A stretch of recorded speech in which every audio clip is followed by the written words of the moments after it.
വിവരക്കേട് ആരുടെയും തെറ്റുകുറ്റങ്ങളല്ല അല്ലേ?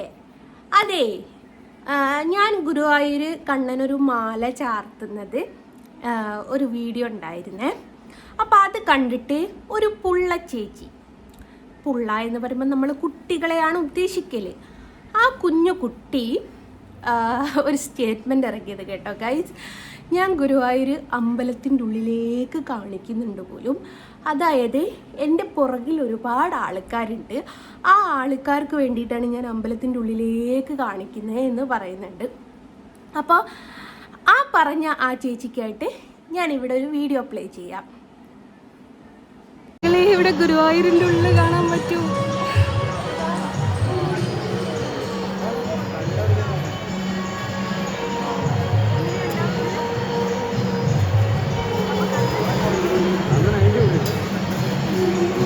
ഇത് പുറം ഇതിൻ്റെ ഉള്ളിൽ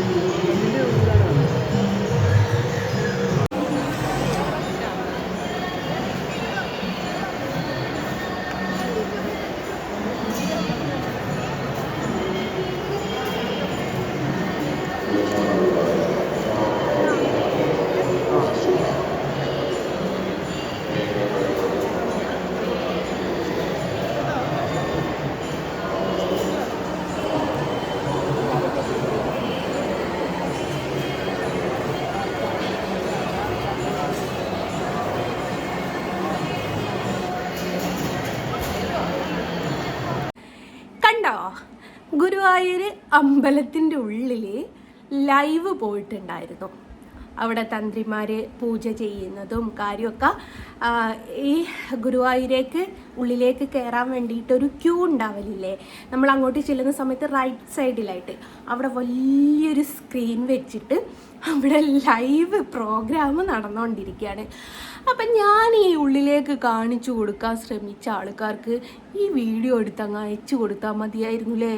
വെറുതെ ഞാൻ എൻ്റെ ഫോണിൻ്റെ ക്യാമറയിൽ ഉള്ളിലേക്ക് കാണിച്ച് എന്താല്ലേ. അല്ല പുള്ള ചേച്ചിയെ, അറിയാൻ മേലാത്തോണ്ട് ചോദിക്കുക, നിങ്ങൾക്ക് വീട്ടിൽ നിന്ന് ചോറ് കിട്ടലുണ്ടോ? അല്ല, ചില ആൾക്കാരെ നിങ്ങളെയൊക്കെ കളിയാക്കിയിട്ട് വേറെന്തോ തിന്നലുണ്ട് എന്ന് പറയുന്നത് കേൾക്കാം. ഇനി അത് തന്നെയാണോ നിങ്ങൾ തിന്നൽ? അല്ല, ഗുരുവായൂർ ഉത്സവത്തിൻ്റെ വീഡിയോസ് നിങ്ങൾ സോഷ്യൽ മീഡിയ മുഖാന്തരം കണ്ടില്ല? അത് കാണാനെന്തേ, കണ്ണിന് കാഴ്ചക്കുറവുണ്ടോ? അല്ലേലും അറിയാം, സ്പെക്സൊക്കെ വെക്കാറുണ്ട്, പക്ഷെങ്കിൽ അത് പുറത്ത് കാണിക്കാത്തതാണ്. ഞാൻ കണ്ടു അച്ഛൻ്റെ കൂടെ ഉള്ളൊരു ഫോട്ടോ. അച്ഛനാണല്ലേ അത്? അയ്യോ അല്ലല്ല, സോറി, ഹസ്ബൻഡാണല്ലേ. നീയാൻ തണലിന് താഴെ, അതിന് വേറെ അർത്ഥമുണ്ട് ചേച്ചിയെ. നിങ്ങൾ എന്തൊക്കെയാണ് നിങ്ങളിങ്ങനെയൊക്കെ ഉണ്ടാവുമോ? ഒന്നുമില്ല, നിങ്ങളൊരു ജേർണലിസ്റ്റ് അല്ലേ, അപ്പം നിങ്ങളിങ്ങനെയൊക്കെ ഇടുന്നത് മോശമല്ലേ? അപ്പോൾ നിങ്ങൾ ഓൺലൈനിൽ ഇതൊന്നും കാണലില്ല. ഗുരുവായൂർ ഉത്സവം ആറാട്ട് തീരുന്ന ദിവസം എൻ്റെ പൊന്നോ, മൊബൈൽ വെക്കാത്തൊരു മനുഷ്യന്മാരില്ല. അതിലെല്ലാവരും വീഡിയോ എടുത്തേക്ക്. എന്നിട്ട് നിങ്ങൾ എന്താ എൻ്റെ വീഡിയോ മാത്രം പറയുന്നത്? ഇനിയിപ്പോൾ കോടതിയിൽ ഒരു ഇത് വന്നിട്ടുണ്ടായിരുന്നു, വിധി വന്നിട്ടുണ്ടായിരുന്നു. അതിൽ ജസ്ന സലീം വീഡിയോ എടുക്കരുത് നല്ലല്ലോ പറഞ്ഞത്. അവിടെ വീഡിയോയും ഫോട്ടോഗ്രാഫിയും നിരോധിച്ചിരിക്കുന്നു എന്നാണ് പറഞ്ഞത്. അതിൻ്റെ കൂടെ കൂട്ടിച്ചേർത്തൊരു സംഭവം കൂടി ഉണ്ട്.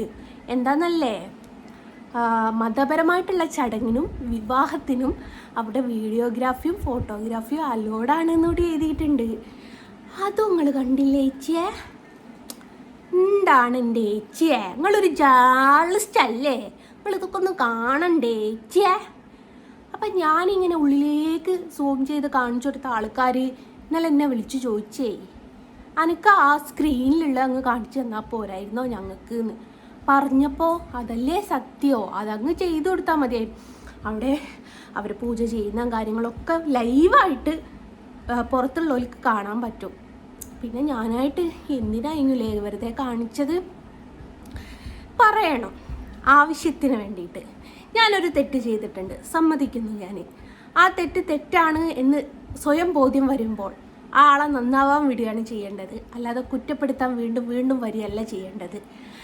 ഞാൻ എന്ത് ചെയ്താലും നിങ്ങളുടെയൊക്കെ കണ്ണിൽ തെറ്റായിരിക്കും, പക്ഷെ എൻ്റെ മുമ്പിലൊരു ശരിയുണ്ട്. ഒരുത്തി ചോദിച്ചു, കണ്ണന് പല മാലകളും ഇടാറുണ്ട്, കടലാസ് മാല ആദ്യമായിട്ടാണ്. നമ്മൾ മനസ്സറിഞ്ഞ് എന്ത് സമർപ്പിച്ചാലും സ്വീകരിക്കേണ്ടത് കണ്ണനാണ്, അല്ലാതെ നിൻ്റെയൊന്നും അച്ഛനല്ല. അത് ഓർത്ത് വെക്കുക. കണ്ണനെന്ന് പറയുന്നത് നിങ്ങളെയൊന്നും തറവാട്ട് സ്വത്തല്ല. ഇഷ്ടപ്പെടുന്ന ആരുടെ കൂടെയും കണ്ണൻ വരും. വിശ്വാസമല്ലെങ്കിൽ വെയിറ്റ് ചെയ്യ്, നമുക്ക് കാണാം.